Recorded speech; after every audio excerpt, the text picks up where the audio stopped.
somebody who's a dual citizen.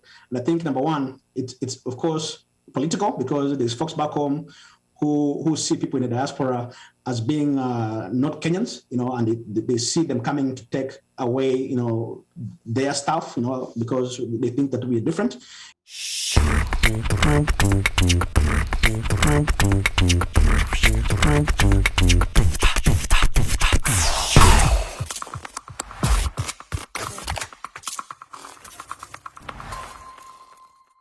People holding dual citizenship are still not allowed to hold elected office in Kenya. And this has been so controversial.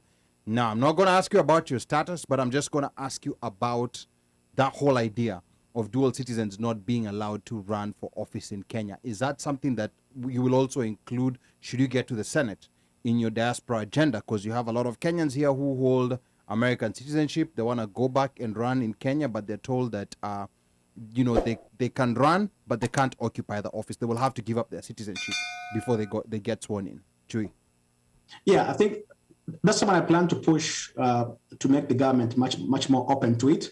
But I think also there's other underlying reasons or issues that make that difficult. So for any country that is sovereign, of course, its first interest is to protect its integrity. And having someone who's a dual citizen kind of goes against that in to some extent, but I think there is ways within reason where that can be improved or managed, So in the Senate, I think that's one of the areas I think as part of working for the diaspora. Pushing for the diaspora affairs, that we need to look at and see what areas can we allow, if you're a dual citizen, you can run, and if you're not, you can't, So for me, areas like being the president, and holding sensitive positions, I think, that's something I think as a nation, we have to look at differently. So that question, I think, is a little bit challenging, but I think it should be looked at, piece by piece, based on the areas that might work for somebody to be dual. Or not, but also it's also important for people to understand back home that the idea of being a citizen actually adds more value to a country than harm. And I think that's one part. I think where the opponents who have been able to oppose that idea are getting ahead, because they're spewing out misinformation about somebody who's a dual citizen.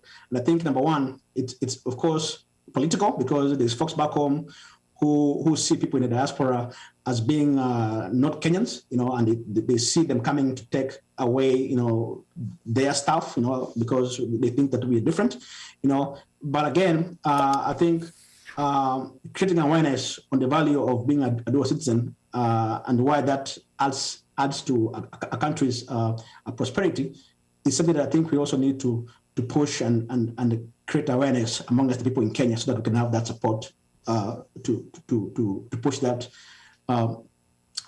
that idea that being dual is not a bad thing. It actually adds value to the nation. Some other countries do it. Israel does it very well. America. It adds more value. The US, there's a lot of Israeli citizens in Congress. Yes, exactly. So I think that's something. I think for me, it's not a matter of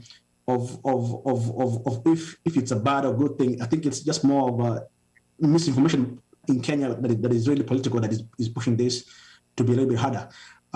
And for right now, I'll just say that for anybody who's running for office in Kenya, as part of the requirements, they have to fulfill those requirements for them to be able to run in the first place. So whether you're dual or you're not, when you make that decision to run for office in Kenya, you must have already looked into that requirement and say, yes, I pass or I don't pass this. So I think that speaks to your question about my own race as well.